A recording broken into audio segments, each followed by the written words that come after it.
Hi, I'm Kara Riska, life coach, wife, and the mother of 4 incredible and unique kids. It wasn't all that long ago that my son received a diagnosis that had my world come crashing down. I completely lacked the ability to see past the circumstances, which felt impossible, and the dreams I once had for my life and family felt destroyed. Fast forward past many years of surviving and not at all thriving, and you'll see a mom who trusts that she can handle anything that comes her way and has access to the power and grace that once felt so completely lacking. I started the Special Needs Mom podcast to create connection and community with moms who find themselves up against what feels impossible. My intention is to spark the flare of possibility in your own life and rekindle the dreams that you hold impossible now. This isn't a podcast about your special needs child. This is a podcast about you. If you're a mom who feels anxious, alone, or stuck, then you are in the right place. Welcome. Hello, and welcome back to the Special Needs Mom podcast. Today, we're going to have a special kind of episode. It's a cross between calling it a blast from the past or best of. Maybe we could go with both. Anywho, I'm sure you can hear in my voice that I'm not 100% well.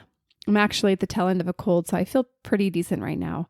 However, I just haven't had as much margin as I need. And so therefore, I have prioritized other things in my life outside of this podcast. However, I still have a commitment to show up for you all every week. And I wish that you listening to this, as you're listening to this, could know how much I think about you and how much pleasure and joy I get from thinking about what I want to share, what I want to talk about. It inspires me to learn personally, inspires me to go deeper in all the things I do. So I'm excited because I feel like the season of my life, I'm storing up a lot of learning that is going to be the foundation for the next level of aliveness I have personally, but then also I can guide and inspire this community too. So this week, what we're doing is I'm pulling an episode that has been one of the fan favorites from way back when. So if you're new here, you probably haven't gone back a year and a half and listened to all the episodes. And so I wanted to bring this one forward for 2 reasons. One, it has been a very well-loved episode. And so I want to make sure everyone does get to listen to it. And 2 is because it's on a topic that actually is coming up a lot for me now. It's the episode with Kaitlyn McCarty and kindness, and it's called Easy Self-Compassion. If you do listen regularly to the podcast, or if you listen through all the different episodes, I wouldn't be surprised if the words kindness and compassion don't come up in almost every episode. And I would say it's actually the learning that I'm deepening for myself personally. And so I want to actually read an excerpt from a book that I just picked up today. Well, I bought it like last week or 2 weeks ago, but I picked it up today. It's called The Wild Edge of Sorrow. It's by Francis Weller. And as a resource, so I'm just in the first couple pages. It's not one of those ones that's going to be a quick read, unfortunately. But I think Francis is a he, right? Yeah, maybe? Is that I don't know. Francis, we'll just call this person Francis, has a resource in the back it's called The Generous Heart, The Gift of Self-Compassion. And it's long. I'm not going to read the whole thing, but I wanted to read just about a paragraph and a half, because to me, I'm like, wow, this is a whole different angle. And I want to put this in there in this intro as you go and listen to the episode, the interview with Kaityln. So it says, compassion binds us all with the things through the shared encounter of suffering. Compassion, from the Latin compati, to suffer with, is through our experience with loss, sorrow, and pain that we deepen our connection with one another. But how are we with self-compassion? Too often our caring is reserved for those outside of ourselves, as though we haven't earned the right for kindness. We judge ourselves and resist offering gestures of mercy to ourselves. Yet every one of us knows loss and defeat and loneliness and failure. We hurt and harm others, and are hurt and harmed by others. We close our hearts to the world and often choose self-protection as a way of life. And there's a lot of richness in that. It's a weighty bit to digest. But I just think, to me, I'm very intrigued to really deepen the kindness and compassion I have to myself and have it be an opening to grief, actually. As this resource is called, The Generous Heart, this author also goes on to say, bringing compassion to our suffering is an act of generosity. And so I'm going to leave it with that so you can enjoy this episode. And if even you listened to it a year and a half ago, listen to it now and think about how it lands in your ears maybe differently than it did way back when you might have first listened to it. And I will look forward to bringing new content soon. And I know and trust you will enjoy and have value from this conversation. Enjoy. Well, hello there, and welcome again to the Special Needs Mom podcast. My guest today is Kaitlyn McCarty, and Kaitlyn's an associate therapist working in Orange County. She's on staff with a nonprofit called Freedom Movement, and we'll link to that.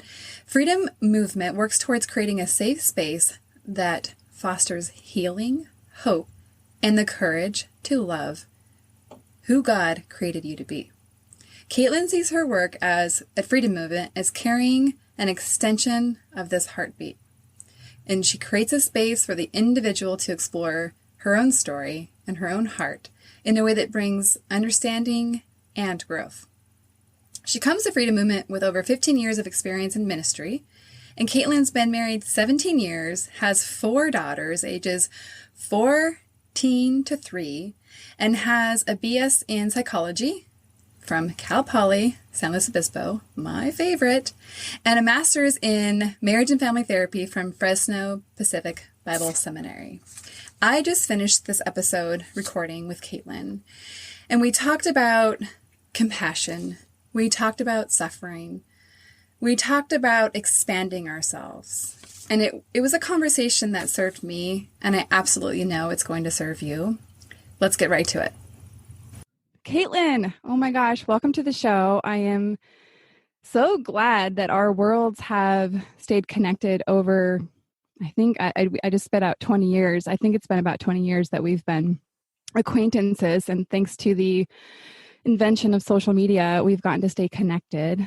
A little bit of background, Kaitlyn and I were part of the same college club back at Cal Poly San Luis Obispo. And the memories I have of you are that you were just, one, so energetic. She's a college athlete, and so inclusive and kind. So thank you for being that way. And I'm sure that's how you show up in your own life. Thank you. So sweet. And actually, a fun story is that I spent a summer in Mexico with your husband. I forgot about that. Yep. Oh, Dan the man. And learned that he was a man of character and integrity, and really appreciated him. Fun too. That is a really fun fact. Yeah, I totally scored in the husband category. So that is so fun. Well, we can do a little Spanish version of this next then. I'm a little rusty, but I know, me too. Anyhow, that's fun. I love Mexico. And Dan and I actually, it must not have been the summer that you were there, but we rendezvoused in Mexico because I studied in Mexico during college. And so cool. We have very close ties and close hearts to Mexico and Mexico City and Cuernavaca and all that. Oh, I love that. Yeah, super fun. Well, let's give our listeners a little bit more background about how you come to life, or a little bit more about your life. Tell us a little bit about what your life typically looks like. So, of course, my life doesn't look like it typically did. But at the same time, I guess for the past few years, that's probably been true. I've been married since right out of college and have an incredible husband who is one of the things I appreciate most about him is he is willing to grow alongside of me. But we have 4 daughters. They range in age from 14 to just turned 4. And we were pretty surprised when number 4 came along.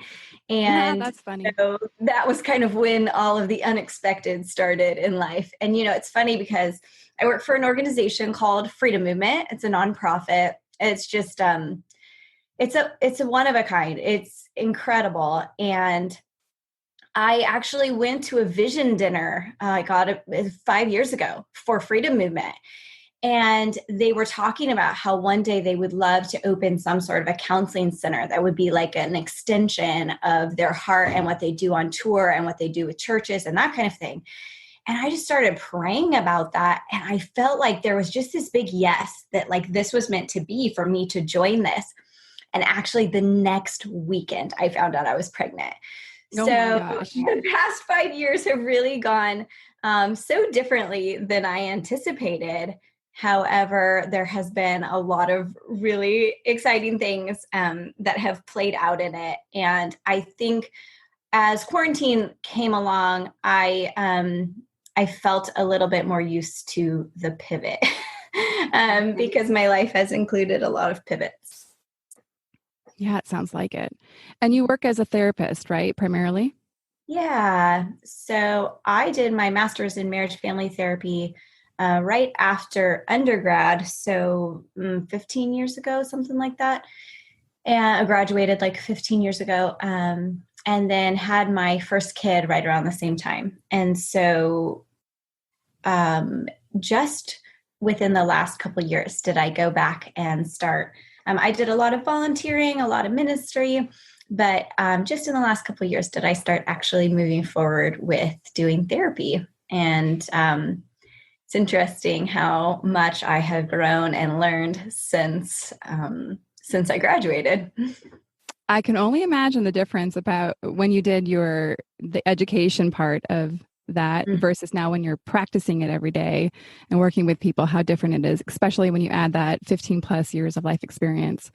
Yeah. I'm sure that's that your eyes are much more open. Yes. So what was I going to mention? There's something I saw. Oh, and I think that, yeah, it's actually been really fun as I've kind of, seen you on the periphery on social media. I've seen this. Oh, wow, she's a therapist. I had no idea because, I knew who you were in college, but we didn't necessarily have class together. I didn't necessarily know what you were studying. You studied psychology. Did you always know that you wanted to go in that direction? I did. I thought that would be my path. And years ago, I did one of those strengths finder tests. Mm-hmm. Yeah. And I learned that my top 2 strengths are empathy and strategic. And I realized that that's just, I think it's a perfect fit for what I get to do in therapy. So it's felt like definitely my best lane. Yeah. That's an amazing pairing. I love that. And StrengthsFinder Maximizer is my top one, which essentially is we work with, basically we love to take things from good to great. Ooh. And when I saw that one, I was like 100% yes. I love, that's just what I love to do. Like in junior high, I had, we had lockers back then and I decked that thing out. I put carpet in it. I'm like, okay, also major dork, but that's okay. I was like, I'm going to make this locker the best locker it can be. So. Yes. Gosh, I wonder where Maximizer was on my list. I have to imagine it's probably not super high. And so I can really appreciate that about someone. That's awesome. Empathy and strategic. That's awesome. So tell me a little bit more about your journey as what I would classify a mom of a special needs child. And you shared with me recently, you don't always connect and put yourself in that category, but then, through some of our conversations, you realize, well, I kind of am. And so tell us a little bit about that journey and your experience so far with that. Yeah. So I remember years ago, a friend of mine who has a son with Down syndrome posted that poem, Welcome to Holland. Are you familiar with that one? I'm not. So we can link to it, but it's basically that this poem that says, when you're having a baby, it's like planning this trip, and you think you're planning this trip to Italy. And when you have a special needs kid, you realize that all of a sudden you didn't arrive in Italy, you arrived in Holland. I And think now that you say this, I think I might have seen this poem, and it's yeah, amazing. Yeah. yeah. And so there's this disorientation that comes from, I thought I was going to Italy and I had everything with expectations and assumptions of landing in Italy. And here I am in Holland. And I remember reading it, understanding about, my friend's journey with a special needs son, but I found myself weeping, knowing that in my heart of hearts, I identified just as much with this journey, having a kid that had severe ADHD, as well as some learning disabilities and some other pieces that make life really challenging for her, as well as make parenting incredibly challenging. And I think that one of the things that is tricky is that some of the struggles that my child has are similar to what other parents experience. And I think one of the things that I have had to maybe drive a stake into and realize is that the intensity, the severity, and the kind of consistency of the issues that we're dealing with really are on a completely different level. And so I think maybe that was some of why I would minimize some of what I experienced and had a hard time landing on this idea that I'm a special needs mom raising a child with special needs. And I've actually found that reminding myself of that brings some compassion and some, maybe even some options, when the alternative is the frustration, the shame, the at your wits' end wanting to pull your hair out, that kind of stuff. That's brilliant. I love the way, like taking on a new identity and actually having it be an identity of, I don't want to say pride's not the right word, but it's acceptance and honoring what is. And I know that I'm still working on accepting some parts of my son's behavior that are particularly hard to be with. And I know that the journey is acceptance and accepting the reality that everything in my home might be broken just with the behavior outbursts that he has. You mentioned something I think is really interesting. So your daughter has some similar struggles that I think most parents have. So, and I would relate in the sense that my son has impulse control challenges, and it's a formal diagnosis in the sense that, like, we have gone through a lot of neuropsychological evaluations, et cetera, et cetera. So I can say, no, I'm not making this up. Like, we have agreement from many people that this is beyond the scope of what we could call typical. Yet I find that people want to normalize the behavior, like, oh, I understand what you're talking about. And my son or daughter too has impulse control challenges. And I find myself sometimes be like, but no, you don't understand. Like, you don't understand to the extent. And it sounds like, do you relate to that at all? I definitely do. I think all kids have a hard time regulating their emotions and their behavior. But when it comes to ADHD and when it comes to OCD, another diagnosis that popped on in junior high, you're in a different realm. There's a, specifically with when it comes to what they notice in some of the shifts in the brain. And that would be unique for your child, I'm sure, but maybe along the same lines is with ADHD, they notice that, some of the areas of the brain are just not firing up to help regulate, the behavior and the emotion in ways that a typical brain would.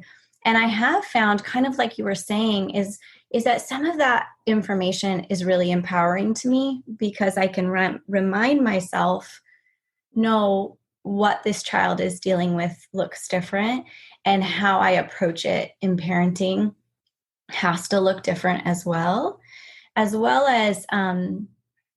the fact that it doesn't pop up just sometimes the way it does for my kind of neurotypical kids. It pops up with a frequency that that really can be exhausting.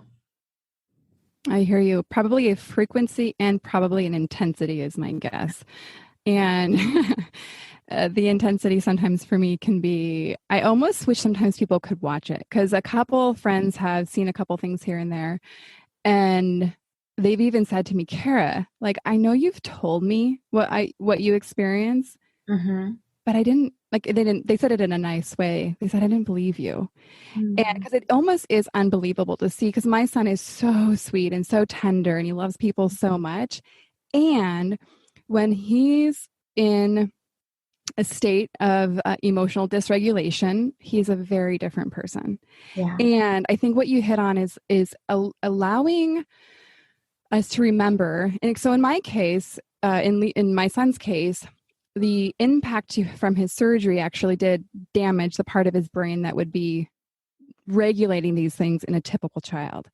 And so our work is rebuilding. And the beautiful thing about the brain, and I'm sure it goes for your daughter as well, that the brain is so amazing and it has so much capacity. And for me, it gives me so much hope that there is possibility of growth. Yeah, I can definitely connect to that. And I think one of the things that's really, been so challenging about having a child with special needs is, I'm someone who's wired for relationships, and I have invested my whole life in trying to do relationships well.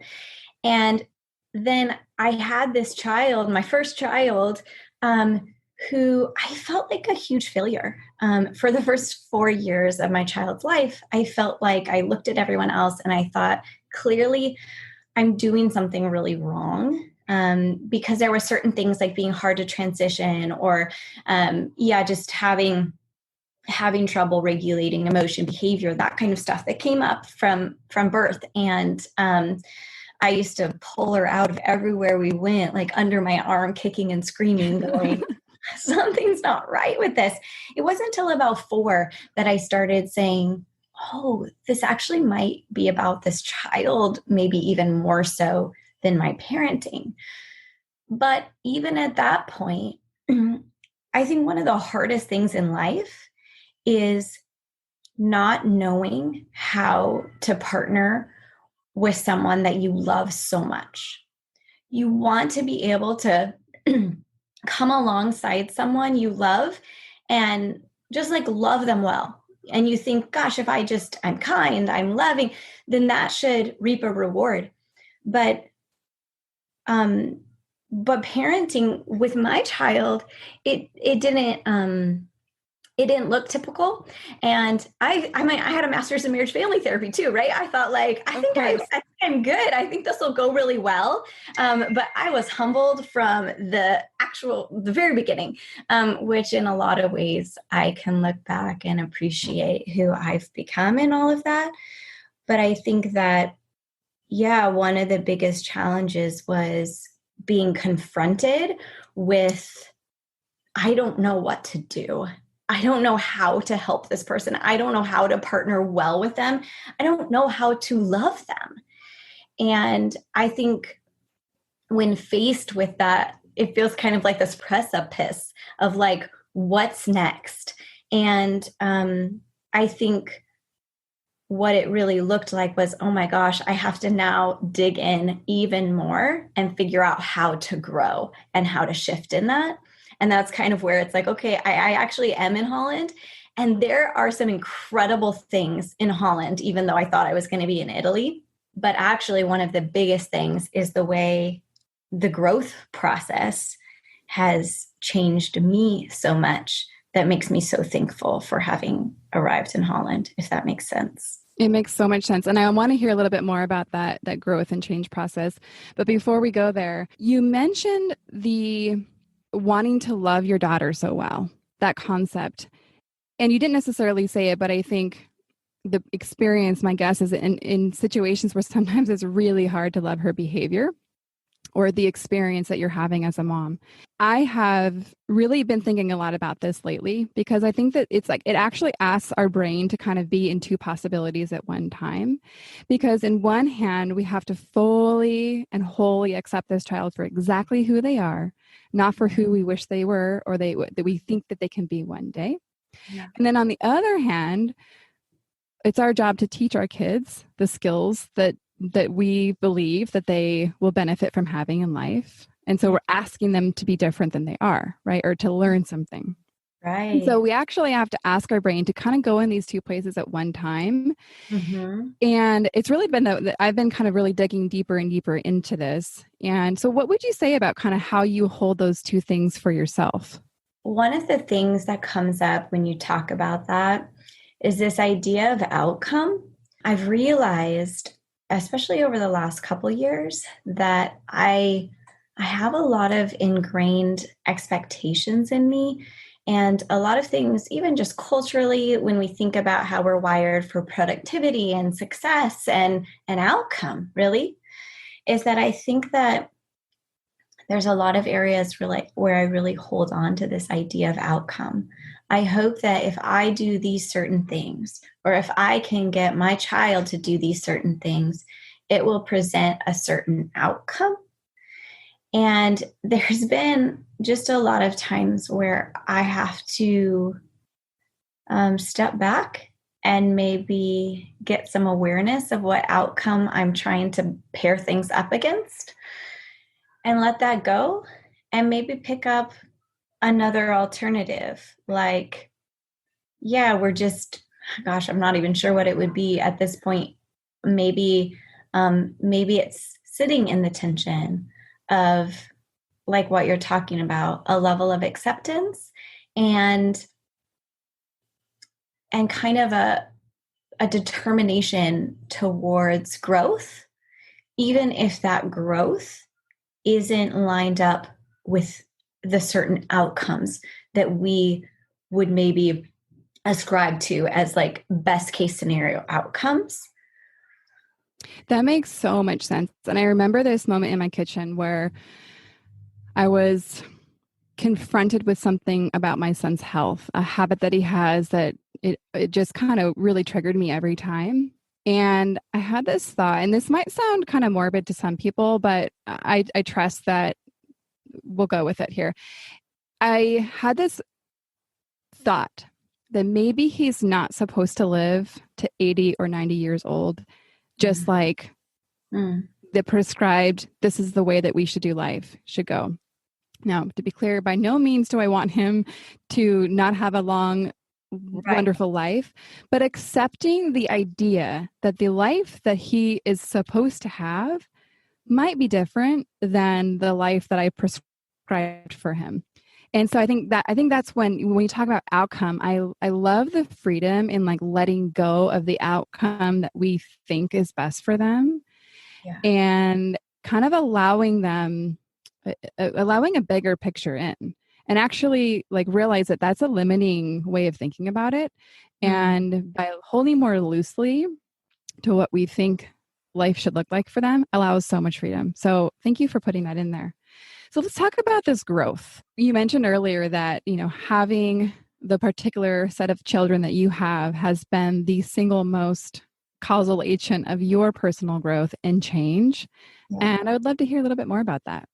I could probably talk all day about that. I know.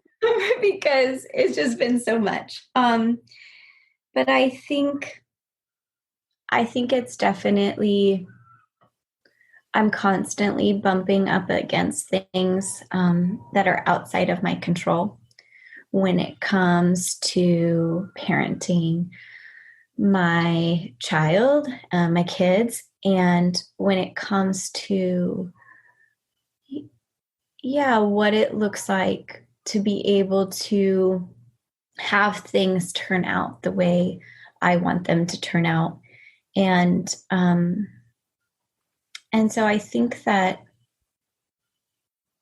as I go through a process of, like we've been talking about, acceptance and some grief, when I bump up against things that I wouldn't have chosen to be there, I notice that as I do that process again and again of kind of the realizations, the grieving, the acceptance, I notice that things inside of me expand during that process. I don't know exactly, the science of that, but I watch it happening again and again.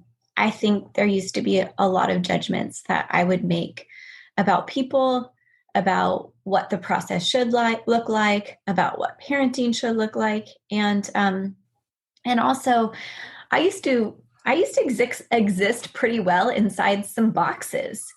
My brilliant child with special needs, who is also very gifted, loves to just blow up all the boxes. And that has been incredibly uncomfortable, as well as some other words. But I just keep having to expand. I think it brings up another thing, is that I think as parents, one of our greatest gifts to offer is to be containers for our kids, who they can come to us and they can bring, what's inside, their emotions, their thoughts, their experiences. And hopefully, we could extend our arms out and we could hold those. And, that's so easy when, my second grader might come to me and say, oh, well, this kid at school, made fun of, my speech and I didn't like it. And, I'm like, yeah, I can hold that. I know what to do. But having a child that is confronted with things that I've never, my whole thing says, oh my gosh, to be able to hold this as a container, I actually have to stretch and get so much bigger. And I'm willing to do that for you. But that stretching has been really painful. And choosing to lean in instead of to lean out has come at a big cost, but one I would never trade. I notice how it translates to actually having a bigger capacity for anyone that enters my office now, because I have confronted, oh, well, there's things I don't understand going on here, specifically with ADHD and OCD and the Tourette's and the learning disabilities, a lot of pieces that I didn't understand. And so I had to stretch and I had to figure out, what does it look like to partner with this, because it's different. And I think that also translates to then repeating that process with whoever comes across my path. Hey, let's figure this out together and let's have a ton of compassion for ourselves as we do, because sometimes it's really tricky. Yeah, I love that. The idea of expansion and recognizing that the things that these kids present us with, they hit up against our own limiting beliefs or the programming that we have that doesn't allow to have those things be okay. Mm-hmm. So I think that's where, for me, it's like, okay, definitely need some different thinking here, because the thinking I have right now, the way I'm relating to this, the way I'm being, is creating a lot of pain and suffering and an experience of stuckness, where knowing that likely my situation's not going to change. So having that be very limiting to my experience. You mentioned compassionate. I'd love to hear about how you relate to compassion, how you practice compassion with yourself, maybe even how you support your clients in the area of compassion. A quote that comes to mind is by this psychologist named James Finley. And I listened to him speak one time, and he said, there's always going to be a part of us that doesn't get it. And if at the end of the day, if we can extend some kindness to that part of us, to him, that was like one of the biggest things.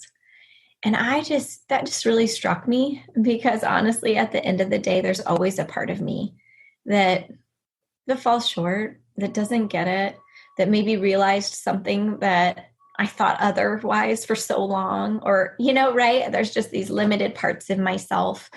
And I think the alternative was, can I manage these parts through anxiety, through a harsh or critical voice, and through judgment, or a try harder, and really seeing that led me nowhere I wanted to go.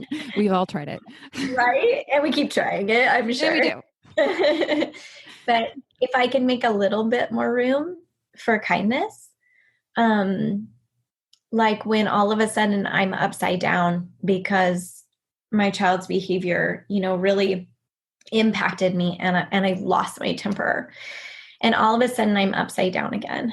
And it looks a lot different when I pause and I go, oh, hey, what happened there? When I become a bit more of an observer of myself instead of a harsh judge, I make a little bit more room for kindness. Like, oh, I could maybe see what added up to that.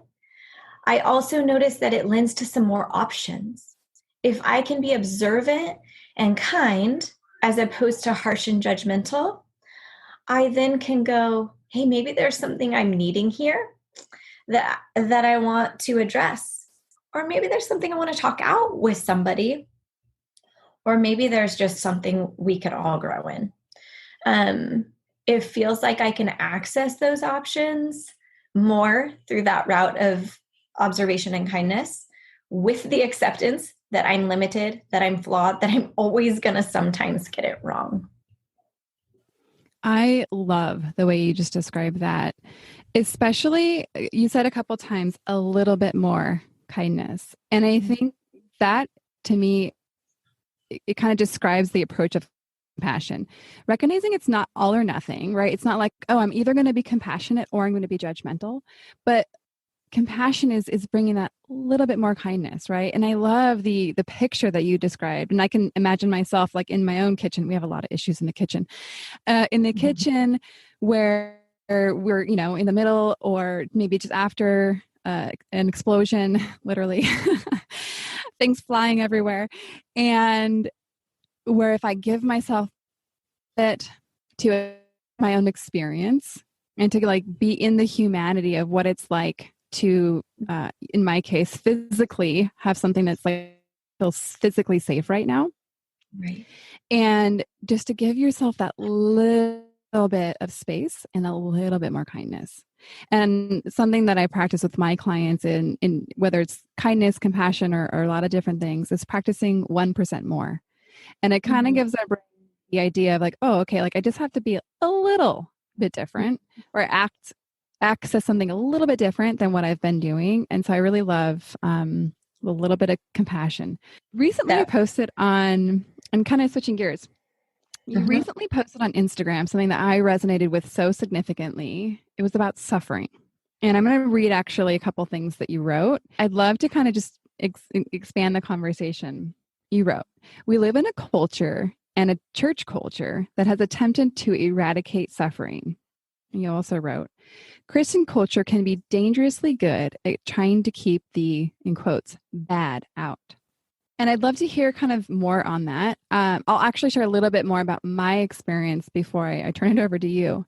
Yeah. Something I experienced early in my son's recovery was, so just if anyone hasn't listened to the previous episodes, my son at the age of 2 was diagnosed with brain tumor and had a craniotomy. And we did 2 months of intensive recovery, inpatient in the hospital, and because he had lost part of his vision, mobility of the left side of his body.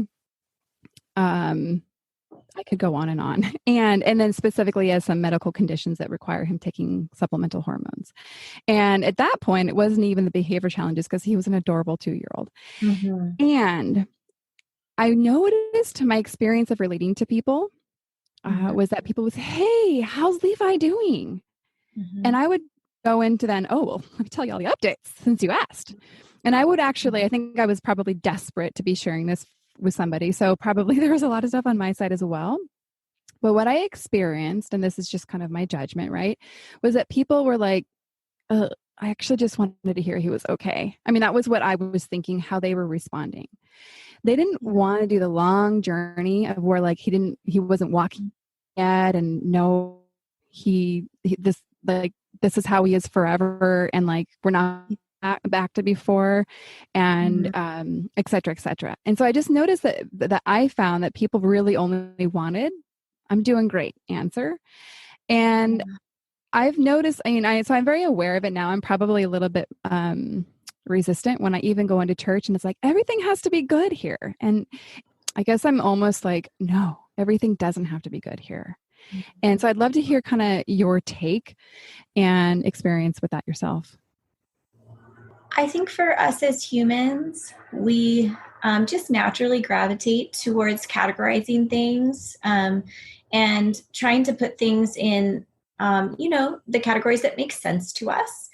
And I think it's a natural thing that happens, that we gravitate towards that. But I think that sometimes what happens in just with humans in general and in churches is this idea of, we would like to know what the boxes are, what the categories are. And we also sometimes would like to make a line. This is who's in, this is who's out. And if we know what the line is, then we can hopefully keep ourselves in. But the problem with that is that it's really hard to feel safe if you're trying to navigate a line, or if you're trying to always fit into boxes. And so I think that's a little bit of where, Freedom Movement is really passionate about, is partnering with the church to really explore what it looks like to be safer for one another, to maybe explore some of our own heart of where we've tried so hard to kind of maybe fit into the right things and fell short, or maybe how afraid we are to be outside of the line, or, that we feel has been drawn, and how can we reevaluate some of that process in a way that makes room for people's hearts and people's unique challenges. And so I think for me personally, a little bit about what that has looked like for me. Sorry, we have a puppy and she's barking. No worries. Joined the crowd during pandemic and got a puppy? 100%. We're close behind you. It's had its ups and downs, but so is life.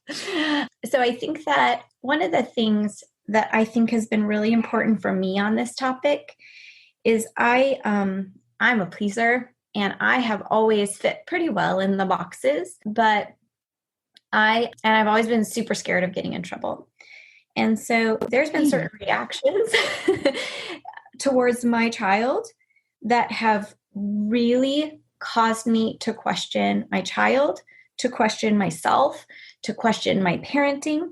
I got to this point where I recognized that I was letting other people have the biggest voice on who my child was and who I was. And there was a real kind of awakening that came of like, that's not right.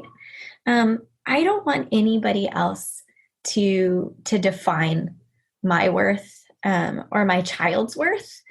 And I want to be the one that holds that. And for me as a Christian, I want God to be the one, that weighs in on that. in a way that's good and lovely and true. And because my child doesn't fit well in boxes and often likes to just kind of blow up those boxes, I think there's been some really important work for me there. And I can imagine for a lot of us with special needs kids, especially as they enter junior high and high school, that would be some important work. Oh my gosh, you hit on something so big here. I could almost do a whole episode on the reactions to our children and what it brings out in us, right? I notice that like I want to stay in the line, like you were talking about, like I want to be in the in group and I want to be accepted and I want to feel like a cool kid, like I mean, to some degree, right? I have this one picture of I was dropping off the kids to school. They have a little drive up. You let open the doors of the van. Everyone gets out.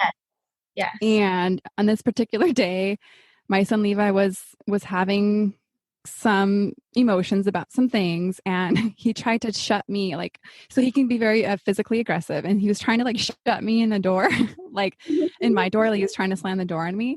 So there's this like mom like defending herself from her darling son. I was in survival, but then I realized that there was this mom that I know walking by, and I know her just a little bit. She has a daughter, and of course I'm like, oh my gosh, what is she thinking right now?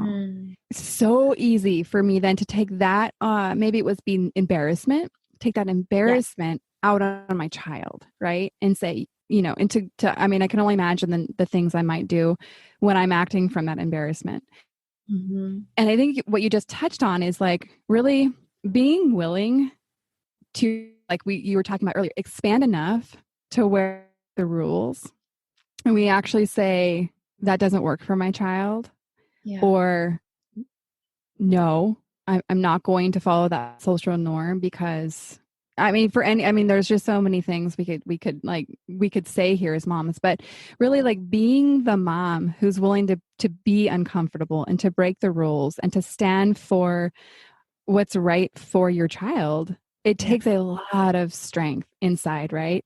And being willing to be really uncomfortable a lot of the time. So thank you so much for hitting on that.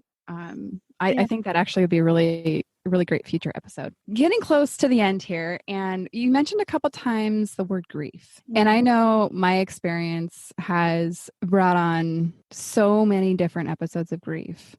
And I'm so thankful in our case, in my story, that we didn't know everything. What we knew on the diagnosis day was that he had a tumor. And then what we knew after that is it was operable.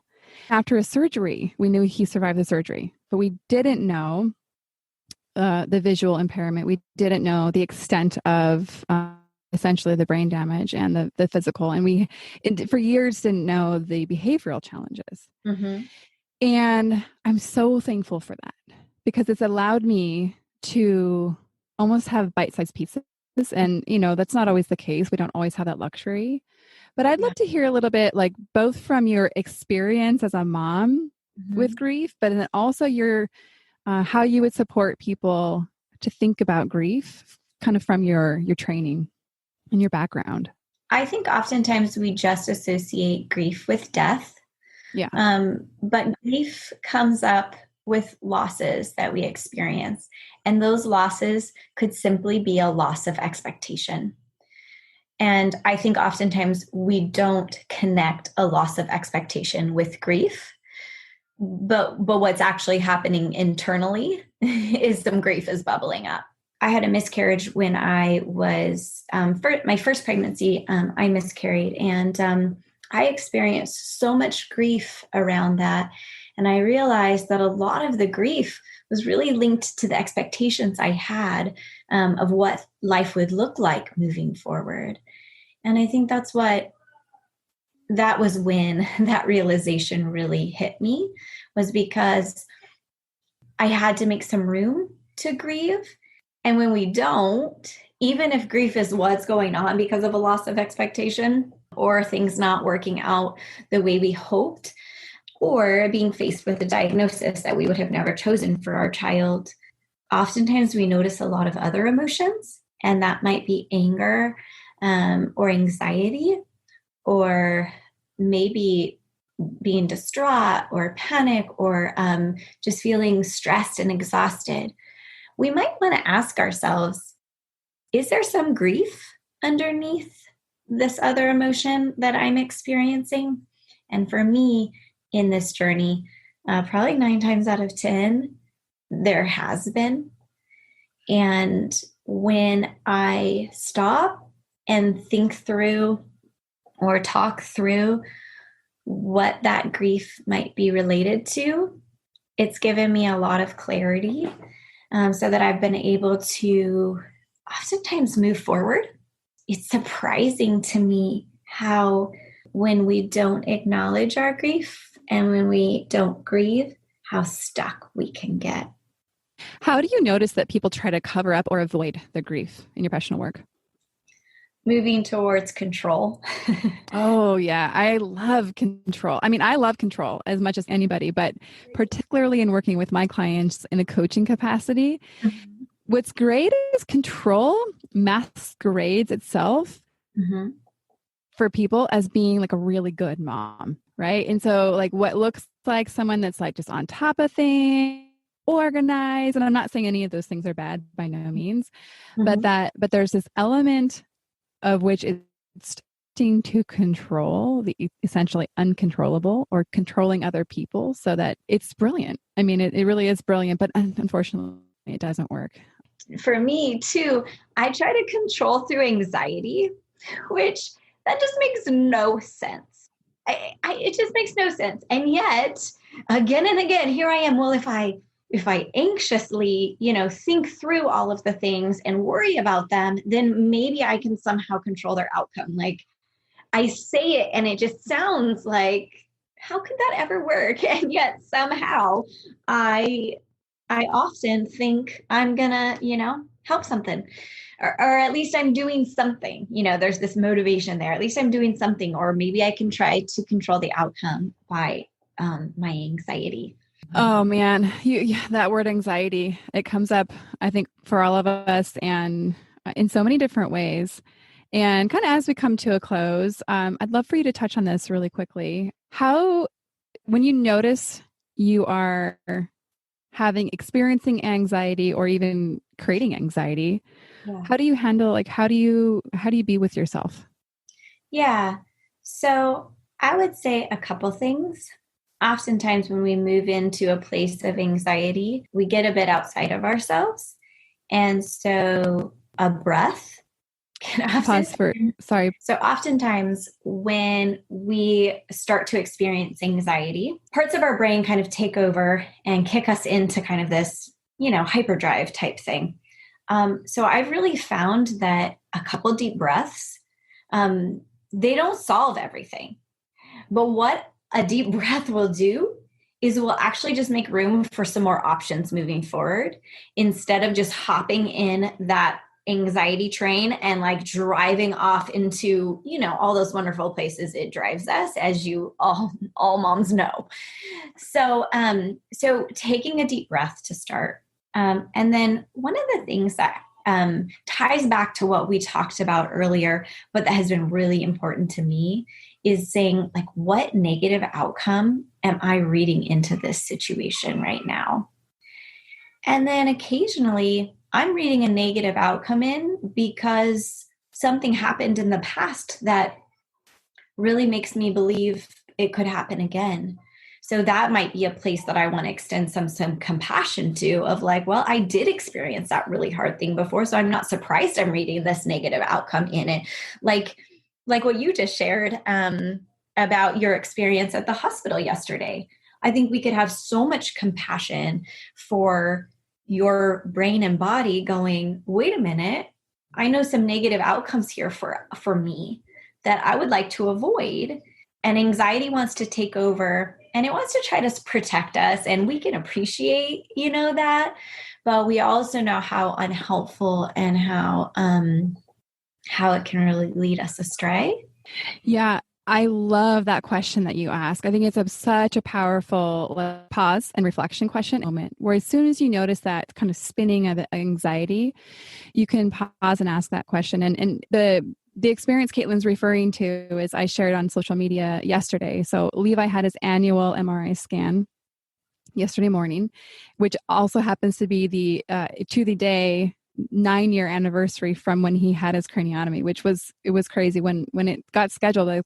I was I don't know, I was like, wow, that's just nuts. A little cocky in a sense. I'm like, everyone's like, oh, have you been here before? I was like, I've got this. I've been here a million times. Like an MRI scan, this is nothing. We've done brain surgery. And I think it's a way of protecting myself and kind of feeling like I have a little bit of control. And by being an expert, I guess, I don't know. It's silly, but we'll go with it. And so when I walked so Levi has to get a complete general anesthesia for his MRIs because impulse control and 45-minute scans don't really work together very well. And I walked into this room and there was the anesthesiologist, there was the scan bed that he was going to lay on. And I've been in this room before. And my heart just started pounding. And I could barely hold back the tears. Like it just welled up so powerfully. And I don't experience that level of intensity quickly like that often. So it really surprised me. Yeah, And I of course suppressed it down because I was like, I don't want to cry in front of all these people, and the anesthesiologist be like, "What's wrong with this mom? It's an MRI." And that wasn't about that. But I of course then conveniently then had 45 minutes to an hour to myself, and I went to my car and processed it. And I think it was exactly that question, right? Like the negative outcome, my brain was predicting from the past of what happened or came close to happening. That because we were here in this situation, just by nature of us having the conditions that we do, that I could lose my son. And I just was confronted with it all in one moment. Yeah. And when I allowed myself to have a really good, deep cry and to be fully present with that emotion and the fear and the sadness and the grief, I was able to move to the other side. And almost all day, actually, just felt so connected to myself. I would say I felt so strong, like not from a place of protection, but really from a place of vulnerability. And anyhow, so thanks for bringing up that story. It's obviously very near, very fresh in my mind. Yeah. I love the way that you were safe for yourself, that you made room for yourself in all of that, which is really unique and really hard for us to do. But that was so beautiful. Like you just made room for yourself, and there was some stuff there that needed really kind of like a safe place or a container for. And I could imagine that then making you, safe for others because of the way you've learned to even do that for yourself and for your kids. Thank you. I appreciate that. And I think that I look back to myself 9 years ago as somebody that did not know how to create that space, that really I would not say I was somebody that had a lot of emotional adulthood. I was very ignorantly bliss, and life's always going to be work hard. Everything's going to be okay. And then like this hit us. And of course it was survival for so many years. And then I really said, okay, I have some work to do. I have a circumstance I'm up against, and I'm determined to not have it be the predictor that my life's not going to be fantastic. And so that's kind of what got me on my own coaching journey.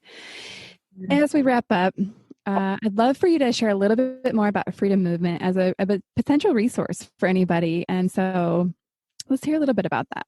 Freedom Movement really started, the founder, Carrie Garcia, really started it because she grew up in the church, and she had some experiences of really close people in her life who were in the church but really never felt safe to share some of their heart, their story, and what was going on. And they didn't find some of those safe places. And, it's really our heart that that the church could learn to be, the safest place for your story and for your heart. And also that we could come alongside one another to be safe for each other and to learn what that means to say, a container, like I was saying, expand a bit so that whatever anyone brings to the table, there's a sense of we've got the tools and the understanding to walk with you. And so Freedom Movement does an amazing tour that's now postponed a bit. They also do some incredible trainings. So if you're someone who wants to continue to grow of what it looks like to partner well with people, we've got some incredible training for that. We also just really care about people's stories and people's hearts. And so that's kind of where my role as a therapist comes in. Is a lot of times people experience Freedom Movement and get connected with it in a way that really inspires them to want to explore their own story. I think for us as moms of kids with special needs, there is some really good work to be done there.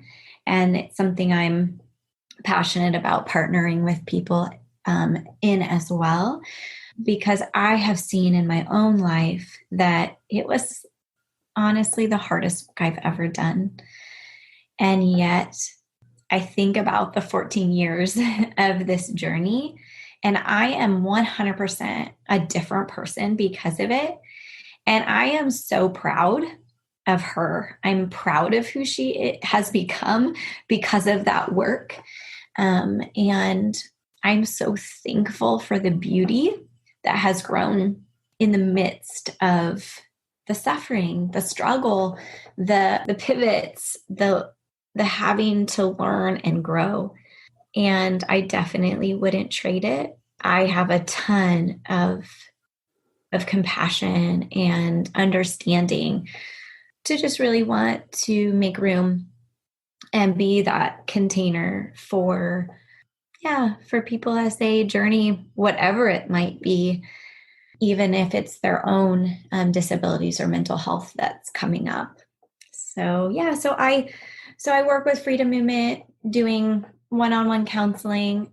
I have a group that I roll out occasionally on peace practices, and I'm hoping to maybe do one coming up supporting moms in this crazy time with all that we're up against. I've got 4 kids at 4 different schools, so I can understand the challenge that moms are up against right now. So I would love to offer some support for that, in the same way that I'm still trying to champion, my own process of finding support and room to thrive in the midst of a really significantly challenging life season. And is there a best way to reach you or to contact you? Where do you land on social most of the time? So I do have my Instagram that you can post. I also, if you want to contact me for counseling or for what Freedom Movement offers, we have like a connection page that you can link on our Freedom Movement's website. And those are both easy ways to get a hold of me. Amazing. And we'll definitely link everything up so it's very easy for everybody to find. Kaitlyn, I got chills several times in our conversation.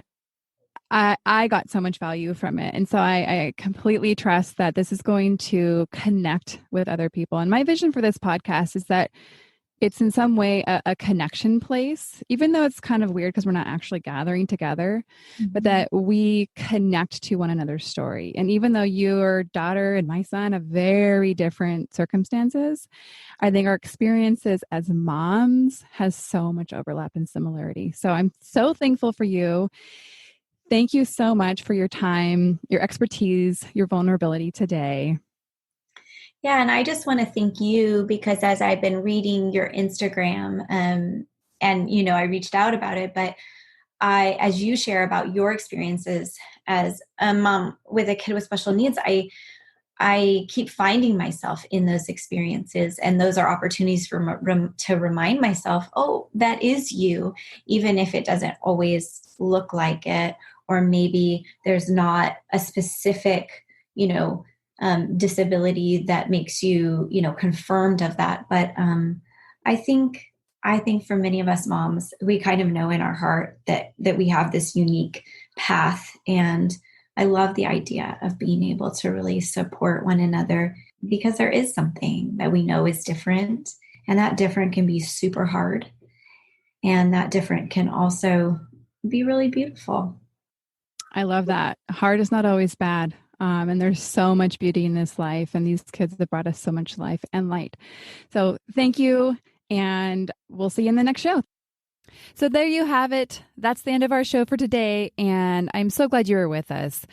I have one quick favor to ask you. It is the request to subscribe and to share. And of course, please leave your feedback. I want to hear from you. I want to know more of what you want, more of what helped you, and of course, more of what touched you.